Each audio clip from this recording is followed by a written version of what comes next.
Whee! The recent stink of shenanigans coming from the ATF and the government is overwhelming and pissing off millions, yes, millions of law-abiding gun owners who might today be classified as felons. What? Typically, firing an AR pistol with one hand can be difficult, especially for older or disabled people. The weight is off balance and the gun tends to wobble or fall forward. A pistol brace attaches to the buffer tube of an AR pistol and secures the back of the pistol to the arm, allowing for more accurate and easier shooting. Alex Bosco invented the pistol brace in 2012 to help a disabled veteran shoot an AR more accurately. He later formed a company, SB Tactical, and partnered with Sig Sauer to market them. In 2012, that same year, the ATF determined the first firearms equipped with pistol braces were not rifles. That meant they were not subject to National Firearms Act regulations, even if they had barrels shorter than 16 inches long. Pistol braces were legal. The Congressional Research Service puts the number of pistol braces at somewhere between 10 and 40 million. For the past decade, all these owners have enjoyed the pistol brace. Now the rules have changed, and boy howdy. In 2022, as part of a government crackdown on ghost guns and illegal dealing, the ATF moved to regulate pistol braces with a measure that would reclassify many pistols using such devices as short-barreled rifles, or SBRs. A regulatory game of musical chairs had begun.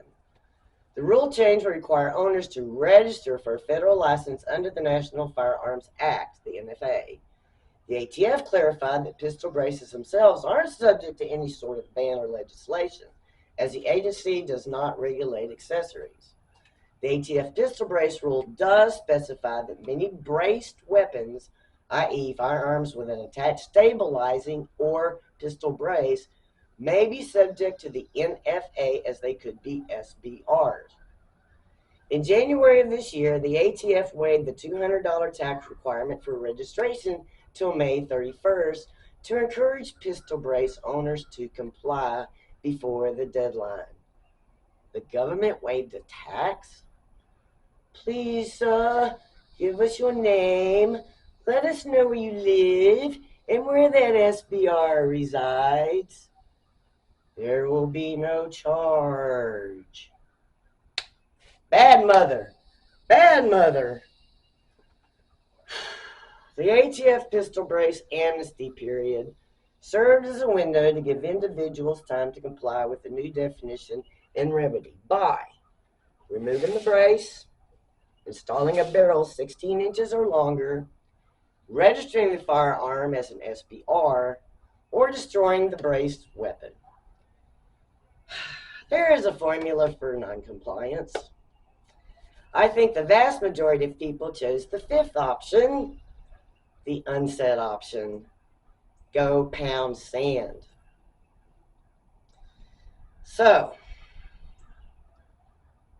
after the forbearance period concluded, firearms that are determined to be SBRs will be treated as unregistered NFA items, and penalties for possessing an unregistered SBR include fines of up to $250,000, up to 10 years in federal prison, and the loss of gun rights. This is where I call shenanigans. As hard as I look, I cannot see the correlation between ghost guns, illegal arms, and what these two things have to do with a piece of plastic to steady a pistol. What I do see is the direct correlation that could be gun grabbing or future tax revenue generation. Just follow the money, honey. The ATF stated on January 2nd that it has received over 250,000 applications to register pistol brace equipment firearms during that 4-month grace period. That's only a fraction of the pistol brace owners affected by the ATF's new rule. Between 0.6 and 8% who complied with the government's request. And it could be up to 270 days or more before the SBR applications are approved. So, compliance waived the fee and then put them in a waiting queue for an approval. Either way, their name is now on a list. So, 40 million unregistered braced pistols times the amount of the tax stamp fee comes to about $8 billion of future tax revenue the government could receive from the people if this brace reclassification is upheld. Sounds to me that the people have spoken and made a very loud statement. Now, there are many gun owners who won't have to worry about this for the time being because of recent injunctions issued by a collection of federal judges. A Fifth Circuit Court of Appeals panel issued an injunction just days before the end of the grace period that blocks the ATF from enforcing the rule against Firearms Policy Coalition members or maximum defense customers. A second judge in the same circuit followed up by issuing one for Second Amendment Foundation members. A third did the same for Gun Owners of America members. That protects these organization members in the Fifth Circuit who may have decided not to register or turn in their guns, but it leaves potentially millions more at risk of prosecution.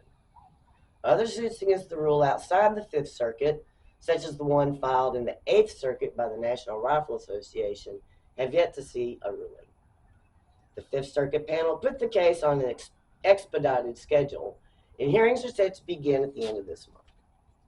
Time will tell if there's anything or anyone out there listening to the people. And who knows, this may well go the way of the bump stock ban and become a wash within the next year. This is yet another stinking pile of crap that's been stepped in and dragged into the living rooms of 40 million Americans. Let me know your thoughts in the comments and subscribe to the channel. Until next time, I've got miles to go before I sleep.